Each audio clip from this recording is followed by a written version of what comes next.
آله وأصحابه وبارك وسلم تسليما كثيرا كثيرا.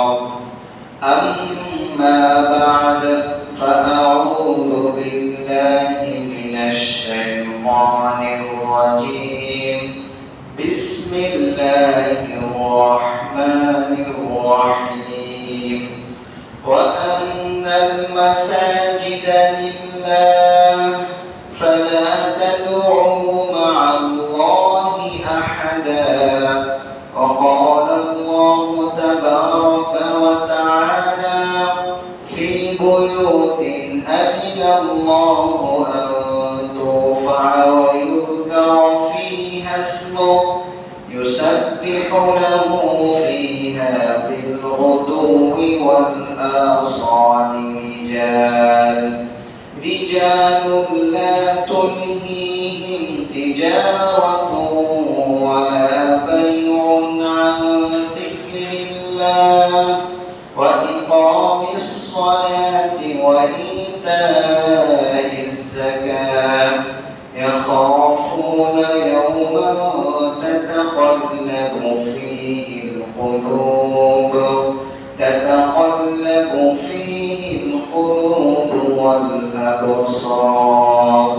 وقال رسول الله صلى الله عليه وسلم: من بنى لله مسجدا بنى الله له بيتا في الجنة، أو كما قال عليه الصلاة والسلام: إن الله وملائكته يصلون على النبي يا أيها الذين آمنوا صلوا عليه وسلموا تسليما.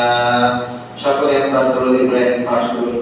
اللهم صل على محمد وعلى آل محمد كما صليت على إبراهيم وعلى آل إبراهيم إنك حميد مجيد. اللهم بارك على محمد وعلى آل محمد كما باركت على إبراهيم وعلى آل إبراهيم إنك حميد مجيد. اللهم صل وسلم وبارك على نبينا محمد. আল্লাহর দরবারে লাখো কোটি শুকরিয়া, আল্লাহ তাআলা আপনাকে আমাকে এই জুমার দিনে, গুরুত্বপূর্ণ দিনে মসজিদে আসার এবং বসার তৌফিক দান করেছেন। এজন্য সকলে কালিমাত শুকর আদায় করি আলহামদুলিল্লাহ। মসজিদ হলো আল্লাহ তাআলার ঘর। ওয়া আন্নাল মাসাজিদা লিল্লাহ, সকল মসজিদ, যত মসজিদ রয়েছে সব হলো আল্লাহ তাআলার ঘর। ফালা তাদউ মা'আল্লাহি আহাদা, সুতরাং তোমরা আল্লাহ তাআলার সাথে কাউকে শরীক করো না, আল্লাহ তাআলার সাথে কাউকে ডেকো না, আল্লাহ তাআলার সাথে কাউকে প্রার্থনা করো না। এই ঘরসমূহ আল্লাহ তাআলা, এই ঘরের পবিত্রতা রক্ষা করা, মর্যাদা রক্ষা করা এবং এই ঘরের তামির করা, এই ঘরের ইমারত করা, এটা সকলেরই দায়িত্ব। মসজিদ আবাদ করা এটা সকলেরই দায়িত্ব। মসজিদ গুরুত্বপূর্ণ স্থান দেখে সিজদার জায়গা বলে আল্লাহ তাআলা রব্বুল আলামিন ঘোষণা করে দিয়েছে, এই ঘরসমূহ আমার ঘর। পৃথিবীর ভিতরে যত ধরনের অট্টালিকা থাকুক না কেন, সংরক্ষিত স্থান থাকুক না কেন, জায়গা থাকুক না কেন, যত দামি মার্বেল পাথর হোক, টাইলস হোক, যত কিছু থাকুক না কেন, আলনা থেকে আলনা নির্মাণকৃত ইমারতকৃত মসজিদ, এমনকি মাটির মসজিদ সহ সকল মসজিদ এরকম সুরম্য অট্টালিকা থেকে আল্লাহ তাআলার কাছে সবচেয়ে প্রিয় জায়গা। এই পৃথিবীর মধ্যে সবচেয়ে প্রিয় জায়গা হলো মসজিদ।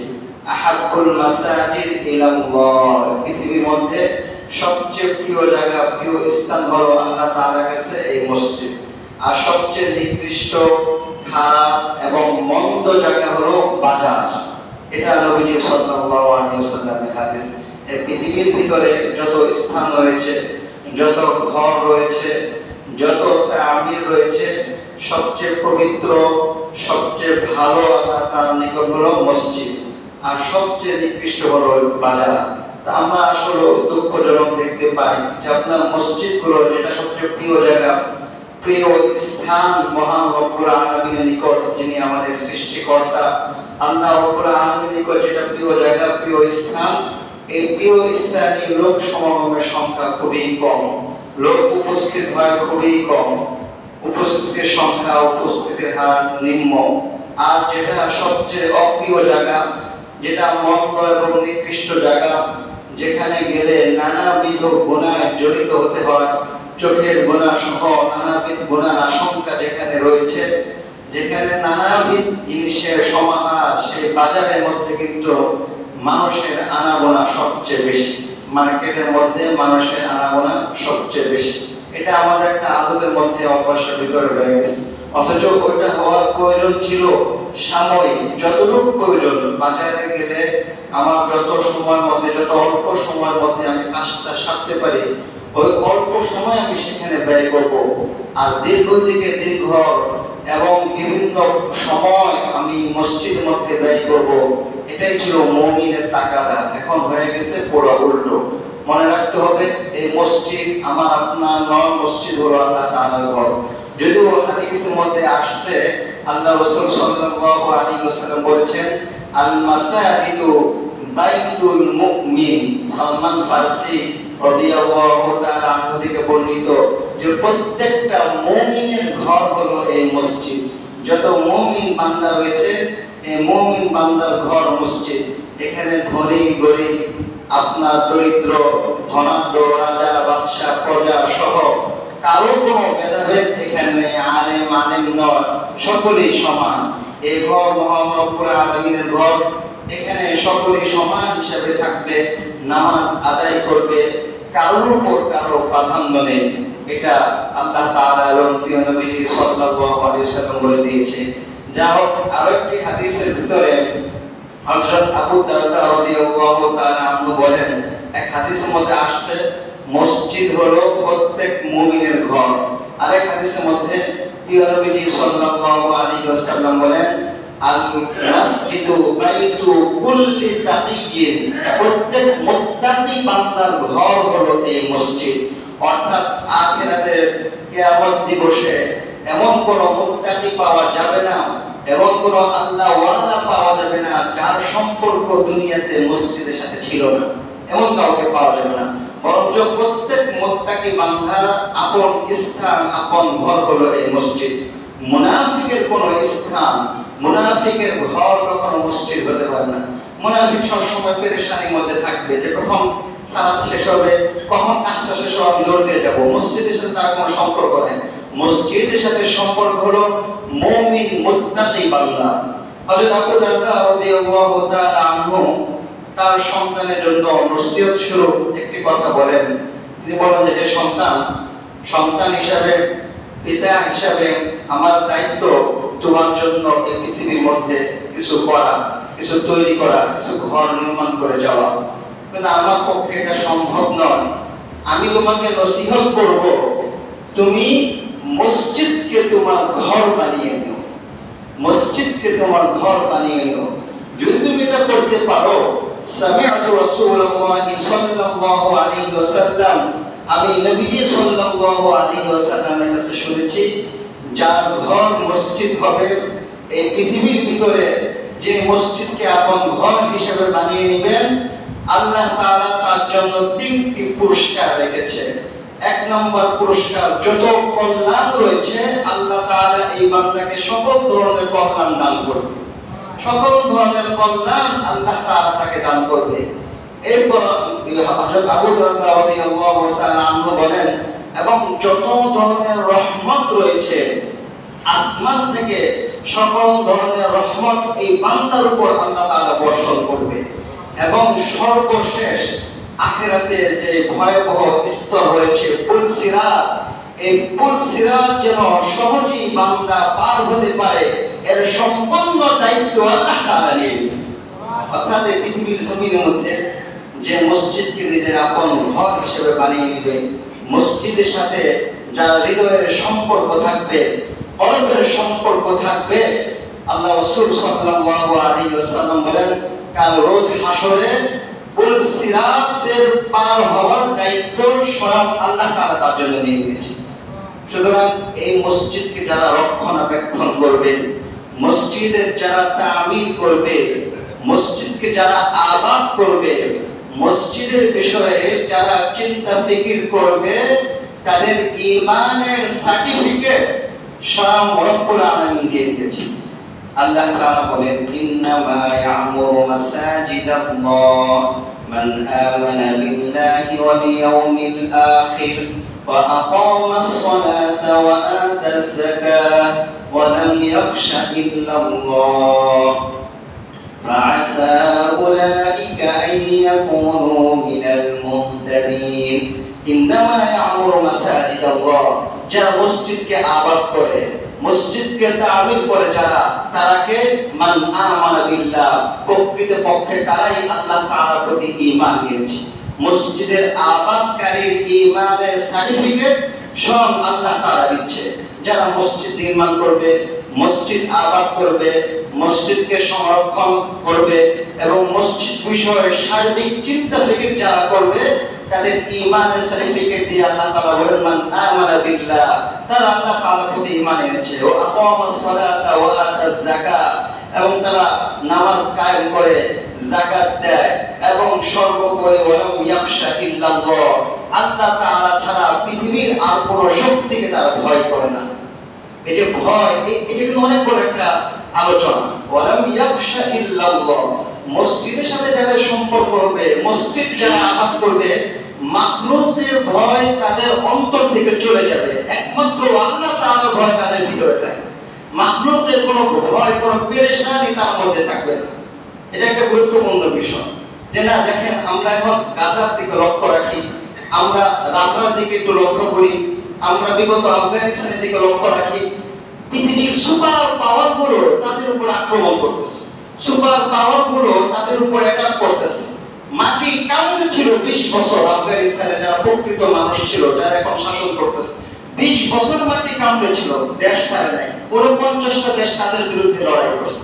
এখন সুপার পাওয়ার আফগান আমেরিকার সাহায্য নিয়ে ইসরায়েল গাজা, ছোট একটা অঞ্চল, আপনার বেশি নাই যে বেশি, এটা আপনারা ভেবে দেখতে পারবেন, মাটি কামড়ে তারা রয়েছে। এই অঞ্চল তারা ছাড়ে নেয়, আরব তাদেরকে ছেড়ে দিয়েছে, তারা কিন্তু এই গাজাকে ছাড়ে নেয়।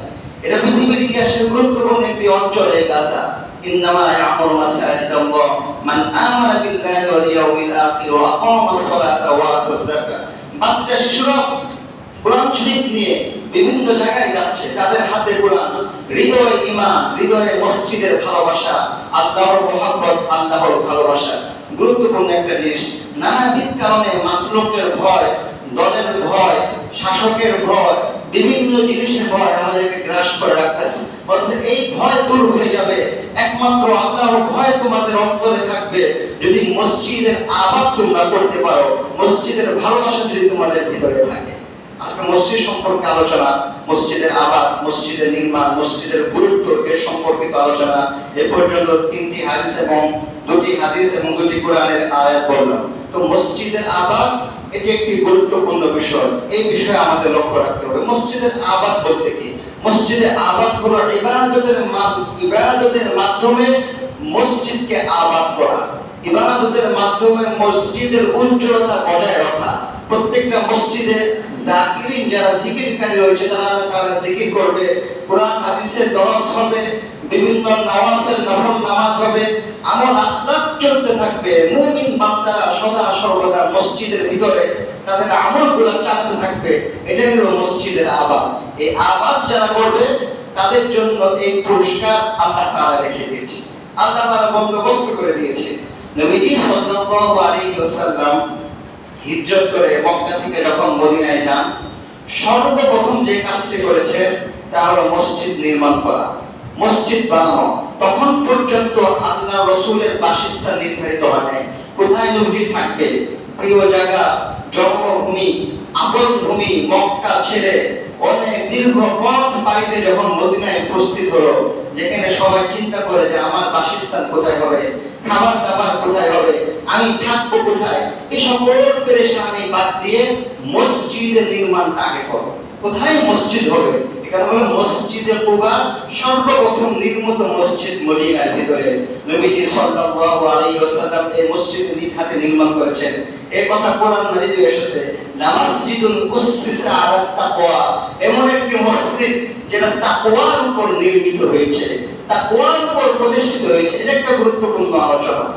আজকাল বিভিন্ন এলাকায় দেখা যায় ঝগড়ার উপরে মসজিদ তৈরি, মন কষাকষির উপরে মসজিদ তৈরি, বিরোধ জেরে মসজিদ তৈরি। না, মসজিদ তৈরি করতে হবে তাকওয়া, মসজিদ তৈরি করতে হবে খোদা ভীতির উপরে, মসজিদ বানাতে হবে আল্লাহর ভালোবাসায়, আল্লাহর মহব্বতে।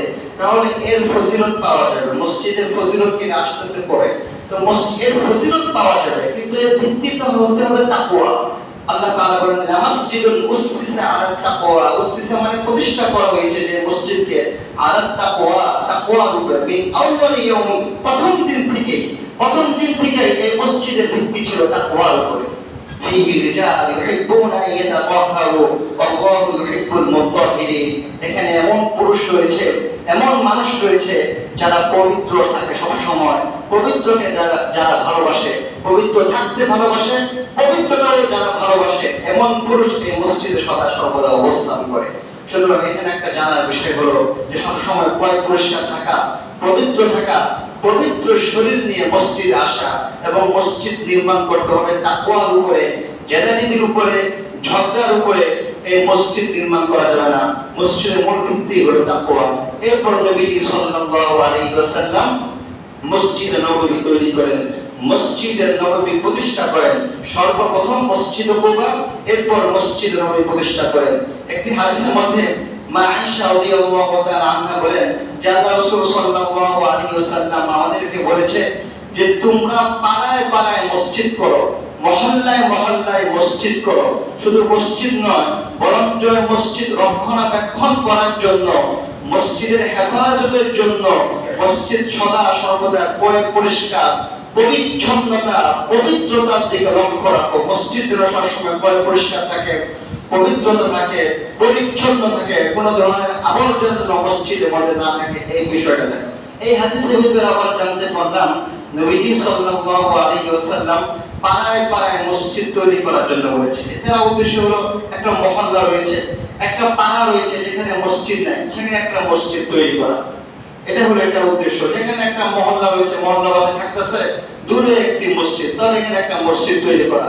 তো মসজিদ তৈরি নিজেও নবীজি সাল্লাল্লাহু আলাইহি ওয়াসাল্লাম করেছেন, আবার মসজিদ তৈরি করার জন্য উৎসাহ উদ্দীপনা নবীজি সাল্লাল্লাহু আলাইহি ওয়াসাল্লাম সকল মানুষদেরকে দিয়েছেন। তো মসজিদ নির্মাণ করা, মসজিদ তৈরি করা, মসজিদ বানানো, এর ফজিলত কি?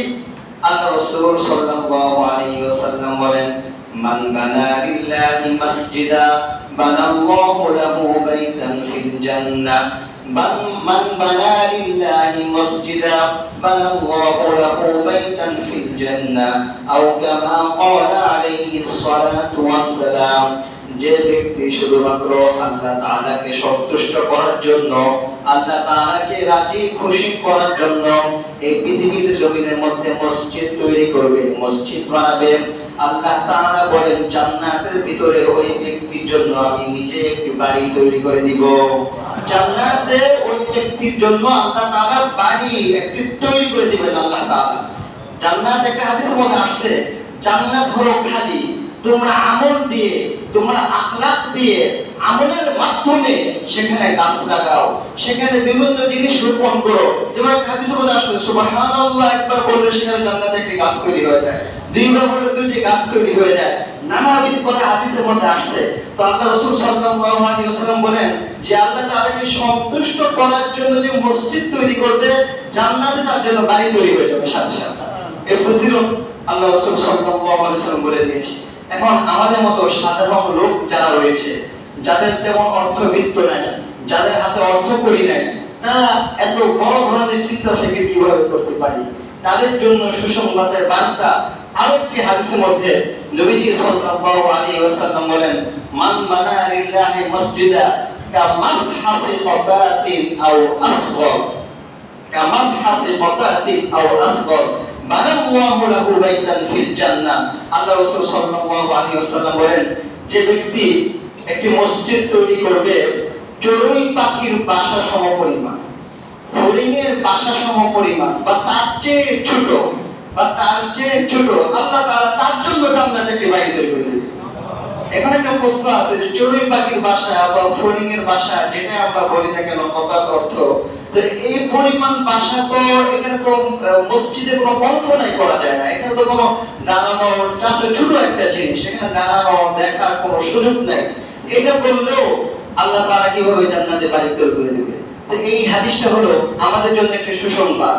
এই হাদিসটা হলো আমাদের ভিতরে যে একটা প্রশ্নের সমাধান নবীজি দিয়ে দিয়েছে, যে তোমরা একা পুরো একটা মসজিদ তৈরি করতে পারো না, ঠিক আছে, কিন্তু এই পরিমাণ অর্থ দিয়ে হইলো, এই পরিমাণ সামর্থ্য দিয়ে হইলো আল্লাহ তাআলাকে সন্তুষ্ট করার জন্য একটি মসজিদ তৈরি করো।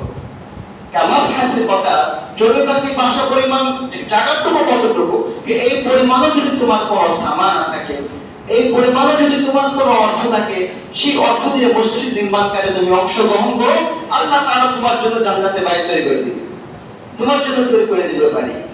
এইভাবে একটা ঘটনা, প্রসিদ্ধ ঘটনা আছে। খলিফা হারুনুর রশিদ, খলিফা হারুনুর রশিদের নামটা কে না জানে? বাগদাদের আব্বাসি রাজত্বের আপনার অন্যতম শ্রেষ্ঠ একজন খলিফা ছিলেন খলিফা হারুনুর রশিদ। দীর্ঘ 24 বছর যাবত খেলাফতের দায়িত্ব পালন করেছে রাজধানী বাগদাদের ভিতরে। তো খলিফা হারুন রশিদ তিনি মনে প্রাণে ইচ্ছা করলেন যে আমি নিজ অর্থে একটি মসজিদ তৈরি করব। এই মসজিদের মধ্যে কারো শরিকানা, কারো অংশগ্রহণ আমি দিব না, নিজেই আমি একটি মসজিদ তৈরি করব, নিজের অর্থ দিয়ে, কেউ এখানে শরীক থাকবে না। তো নিজে এরকম তৈরি করেছে মসজিদ, সুরম্য মসজিদ, সুন্দর একটি মসজিদ তৈরি করেছে, বানিয়েছে, প্রতিষ্ঠা করেছে খলিফা হারুন রশিদ। তো মসজিদ প্রতিষ্ঠা করার পরে একদিন রাতে আপনার স্বপ্ন দেখতেছে যে আল্লাহ তাআলা তাকে জান্নাত দিয়েছে এবং জান্নাতে তার জন্য আল্লাহ তাআলা একটি বাড়ি তৈরি করে দিয়েছে। এখন ঘটনাক্রমে দেখতেছে তার বাড়ির পাশে আরো একটি বাড়ি, জান্নাতে তার বাড়ির পাশে আরো একটি বাড়ি তৈরি আছে। এখন এই জিনিসটা তার ভিতরে একটা প্রশ্ন জাগরণ করলো যে কি ব্যাপার, আর একটা বাড়ি, আমি মসজিদ তৈরি করছি একটা মসজিদ তৈরি করতে একটা বাড়ির কথা আসছে হাদিসের ভাষায়, মান বানা লিল্লাহি মাসজিদা বানাল্লাহু লাহু বাইতান ফিল জান্নাহ, এখানে দুটো বাড়ি কেন?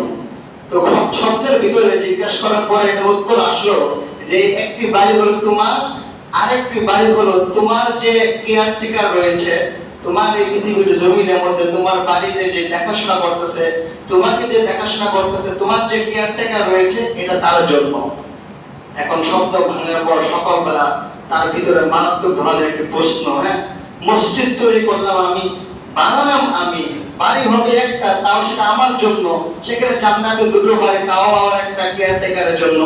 সকালে উঠে সে প্রশ্ন করলো যে তুমি, তোমার বাড়ি আমি জান্নাতে দেখছি, কি ব্যাপার, এটা কারণ কি, তুমি কি করছো, তুমি কোন মসজিদ বানাইছো? বললেন না খলিফা, আপনি যে সুরম্য মসজিদ তৈরি করতেছিলেন, বানাচ্ছিলেন নিজের অর্থ দিয়ে, এখানে কাউকে যে শরীক রাখবে থাকবে না, তা আমি দেখতেছি যে এখানে কিছু আপনার পাথরের প্রয়োজন ছিল, একটি জায়গার ভিতরে পাথরের প্রয়োজন ছিল। তো আমার তো এত অর্থ করে এত অর্থবিত্ত ছিল না, বাসার ভিতরে কিছু পাথর ছিল আমার নিজের জমানো, এই পাথরগুলো এনে আমি এখানে ভরাট করে দিয়েছি, এতটুকু শুধু আমি অংশগ্রহণ করছি। এই এতটুকু অংশগ্রহণ করার কারণে এই খলিফা হারুন রশিদ স্বপ্ন দেখতেছে যে সে নিজে একটি মসজিদ তৈরি করছে, আল্লাহ তাআলা তার জন্য জান্নাতে একটি বাড়ি তৈরি করে দিয়েছে, তার কেয়ারটেকারের জন্য একটি বাড়ি তৈরি করে দিয়েছে। সুতরাং এই হাদিসের সাথে এই স্বপ্নের একটা মিল পাওয়া যায়। কামাফহাসি কতাতিন আও আসগর, চড়ুই পাখির বাসা বা তার চেয়েও ছোট পরিমাণ কেউ যদি অংশগ্রহণ করে মসজিদে, তাহলে আল্লাহ তাআলা তার জন্য জান্নাতে একটি বাড়ি তৈরি করে দিবেন। তো মসজিদ তৈরি করা যত বড় কথা না, এর চেয়ে বড় জিনিস হলো মসজিদকে আবাদ করা। আজকে বিভিন্ন জায়গায় মসজিদ হচ্ছে, কিন্তু মসজিদের যে প্রাণ মুসল্লি, এই মুসল্লির সংখ্যা কিন্তু কমে যাচ্ছে। মুসল্লি তেমন নাই, মসজিদগুলো খালি পড়ে রয়েছে। ফজরের নামাজের মধ্যে 2 কাতার হয় না, 3 কাতার হয় না, অন্যান্য নামাজেও এরকম অবস্থা। আপনার মসজিদ তৈরি করা যেমন বড় কাজ, সাথে সাথে মসজিদ সেটা আবাদ করতে হবে। একটি হাদিসের মধ্যে আসছে, যারা মসজিদ আবাদ করে, ইন্নালিল মাসাজিদি আওতাদা, নিশ্চয় মসজিদের জন্য খুঁটি রয়েছে, খুঁটি। এই আওতাদা দ্বারা এখানে মসজিদের ওই সকল মুসল্লিদের জন্য বোঝানো হয়েছে যারা নিয়মিত সব সময় মসজিদের সাথে লেগে থাকে, নিয়মিত সব সময় মসজিদের সাথে তাদের অন্তরটা লেগে থাকে এবং সশরীরে মসজিদে উপস্থিত থাকে। আমাদের সালাফদের জীবনের দিকে তাকালে দেখতে পাওয়া যায়, সালাফরা পৃথিবীর ইতিহাসে যতদিন জীবিত ছিল বড় একটি সময় মসজিদে কাটিয়েছে। হযরত সাঈদ ইবনে মুসাইয়্যিব রাহিমাহুল্লাহ তাআলা তিনি বলেন যে আমার জীবনে 30টি বছর এমন গেছে, এই 30 বছরে এমন কোনো দিন অতিবাহিত হয় নাই, যে এমন কোন সময় অতিবাহিত হয় নাই যখন মুয়াজ্জিন সাহেব আযান দিয়েছে আর আমি মসজিদে বাহিরে ছিলাম, এমন কোন সময় অতিবাহিত হয় নাই। 30 বছর আমি মসজিদের ভিতরে থাকা অবস্থায় মুয়াজ্জিন সাহেব নামাজে রক্ত হলে সে আযান দিয়েছে। এমন মহব্বত ছিল আপনার সালাফদের সাথে মসজিদের। আমরা তো মহব্বত এরকম শূন্যের কোঠায় ঘড়ি ধরে আপনার সময় করে মসজিদে থেকে আসি এবং শেষ হওয়ার সাথে সাথে নামাজ শেষ হওয়ার সাথে সাথে চলে যায়। একটি হাদিসের ভিতরে আসছে, আপনার নামাজ শেষ করার পরে যারা ওই আপন স্থানে বসে থাকবে, যতক্ষণ পর্যন্ত বসে থাকবে ফেরেশতারা ততক্ষণ পর্যন্ত তার জন্য ইস্তেগফার দোয়া করতে থাকবে। ওই একটা হাদিস অর্ধেক বলেছিলাম যে যারা মসজিদে নিয়মিত ভাবে থাকে, মসজিদের সাথে যাদের সম্পর্ক, এদেরকে খুঁটি হিসেবে আখ্যায়িত করেছে হাদিসের ভিতর। এরপর নবীজি সাল্লাল্লাহু আলাইহি ওয়াসাল্লাম বলেন, এই সকল খুঁটিদের জন্য, এই সকল মুসল্লিদের জন্য ফেরেশতারা সদা সর্বদা আল্লাহ তাআলার কাছে ইস্তেগফারে দোয়া করতে থাকে, রহমতের দোয়া করতে থাকে এবং কোনো বিপদ আসলে ফেরেশতারা সদা সর্বদা তাকে উদ্ধার করার চেষ্টা করে। যারা সবসময় মসজিদের ভিতরে সময় লাগায়, সদা সর্বদা মসজিদকে নিজের বাড়ি হিসাবে, নিজের ঘর হিসাবে